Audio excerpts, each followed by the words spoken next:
What is sourcing agent and how can they make money? In this video, I'm going to tell you 5 ways that how sourcing agent makes their money. If you are curious about how a sourcing agent they make money and would like to know more about how a sourcing agent actually works, then be sure to subscribe and click the bell to be notified every time I release a new video. So, you might be a brand owner, a distributor, or an e-commerce seller. You already heard of a sourcing agent, but you are just curious about how these sourcing agents they make money. You are in the right place, because I'm going to let you know 5 ways that a sourcing agent makes money. So let's get started. The first one is commission-based model. So what is the commission-based model? It's actually pretty obvious. It is a percentage as a commission from the total purchase amount. So let's say the total purchase amount is $100,000 and then the commission is 5%. So in this situation, the commission of the sourcing agent is going to be $5,000. So in this situation, you may ask, well, the sourcing agent is actually doing against us. Why is that? Because the sourcing agent is not going to be on the same boat as us. They want the purchase amount as large as possible. If they could get it for, say, $80,000, they prefer $10,000, $100,000 for that. Because in this case, the commission is going to be more than the $80,000 purchase amount. So because of this reason, we have got the other commission called incentive commission. In this commission, you are paying more to the sourcing agent if they are able to get you a lower price from different suppliers. So now, the sourcing agent, they are actually on the same boat as you. They will try to get as low as possible from different suppliers because they are now motivated to get a lower price. They are doing their job to compare different suppliers to get a lower price for you in order to get the incentive commission. So the next one is fixed fee model. This model is pretty obvious. You actually pay the sourcing agent a fixed amount of money, say every month, and they're going to perform some work for you, such as help you to research different potential products or to research different suppliers. This is actually like your overseas employee. So this model actually is suitable for smaller sellers or orders and for people who actually trying to launch their new product. Because your first order might only be like $500, right?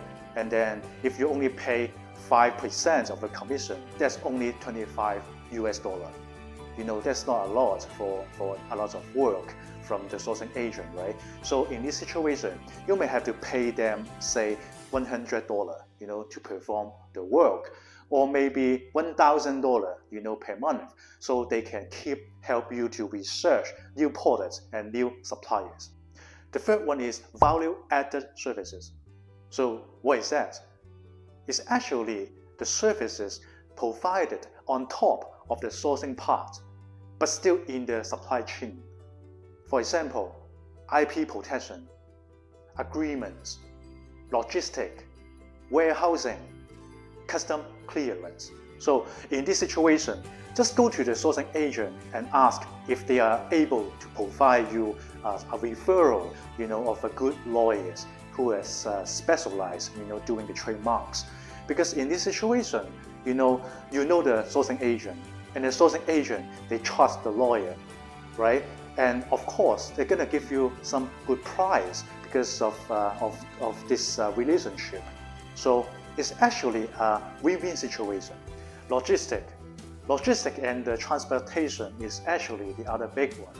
You know, a big value-added service on top of the sourcing work.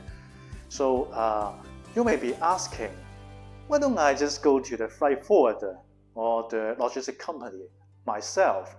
Because if I go to the sourcing agent, they're going to charge something on top of the regular price Because the sourcing agent is actually a middleman, right? Well, is it actually right or wrong? So it depends. Why it depends?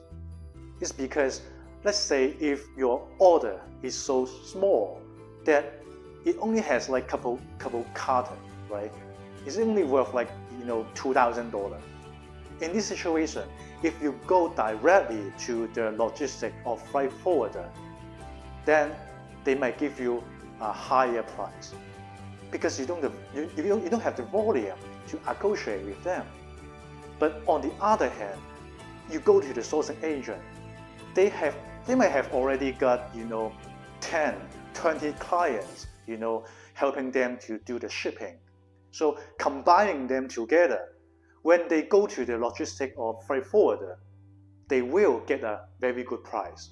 And in this situation, it's actually another win-win situation because you're paying less for the logistic, and the sourcing agent, they're actually, helping you to get a less price. On the other hand, they have a little bit of added value income. So this is a win-win situation. The next one is supplier relationships.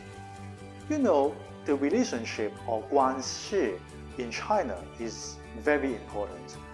Sometimes, when a supplier, they know the sourcing agent, let's say for 10 years, 20 years, the sourcing agent is going to get a very, very good price from that supplier that other people never going to get that. So the deal is actually so good that the sourcing agent is actually able to help you to get a lot of discounts from the supplier. But on the other hand, they are able to get extra money income from the transaction. The last one is consulting and training. The sourcing agent, they may offer you some consultation or training services, teaching you how to find good suppliers in China. There's too many suppliers in China. Purely on from Alibaba.com or 1688.com, it is only a small portion of the total manufacturers in China. So the sourcing agent, they may provide you the courses, to teach you the strategies, how to negotiate good price, the supply chain management.